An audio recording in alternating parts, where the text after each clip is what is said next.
முருகா. என் அன்பு பிள்ளையே, உன்னை சந்தித்தே தீருவேன் என்று உன் அப்பன் முருகன் ஒற்றை காலில் நிற்கிறேன் தங்கமே. நீ என்னை புறக்கணித்தாலும் உன்னை சந்தித்து விட்டுத்தான் நான் செல்வேன். உன்னுடைய வாழ்க்கையில் சில உண்மைகளை நீ ஏற்றுக்கொள்ளத்தான் வேண்டும். உனக்கு 20 வயது இருக்கும் போது மற்றவர்கள் என்ன நினைப்பார்கள் என்று கவலைப்படுகின்றாய். உனக்கு 40 வயதாகும் போது மற்றவர்கள் என்னை நினைப்பார்கள் என்று கவலைப்படுவதை நிறுத்தி இருப்பீர். உனக்கு 60 வயதாகும் போதுதான் உன்னை பற்றி யாரும் நினைக்கவில்லை என்று நீ உணர்ந்து இருப்பாய். அவரவருக்கு கவலைப்பட அவரவர் வாழ்க்கை இருக்கின்றது. நீ செய்வதை யாரும் நினைத்து கொண்டு இருக்க மாட்டார்கள். வாழ்க்கையில் எதுவும் நிரந்தரம் இல்லை. நாம் வாழும் வாழ்க்கை குறுகிய காலமே. அந்த குறுகிய காலத்தில் நாம் சந்தோஷமாக வாழ வேண்டும் அல்லவா? மனதில் தேவையில்லாத கவலைகள், வேதனைகள், போட்டிகள், பொறாமைகள் இதையெல்லாம் விட்டுவிட்டு மன நிம்மதியுடன் அன்போடும் அரவணைப்போடும் பழகு.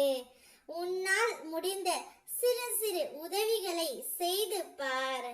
நினைத்தது எதுவுமே நடக்காமல் தடையாகவே வந்து கொண்டே இருக்கிறது என்று மன வேதனையில் உள்ளாய்.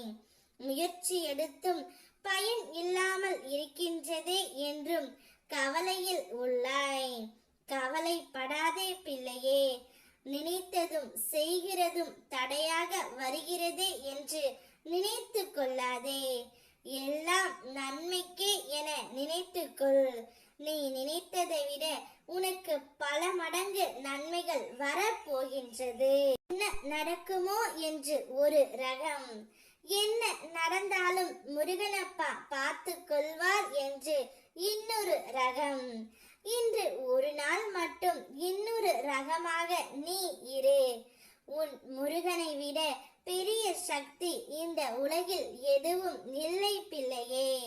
மாயை என்ன செய்தாலும் அதன் விளையாட்டை இறுதியில் முடித்து வைப்பது நானே.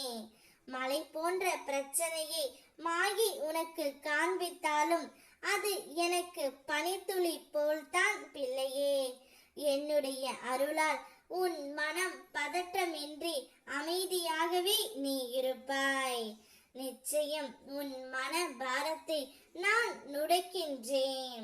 சந்தோஷமான எதிர்காலத்தை உன் கையில் நான் இன்றே கொடுக்கின்றேன். சந்தோஷமாக பெற்றுக்கொள். முருகனப்பா இருக்கின்றேன். ஓம் முருகா.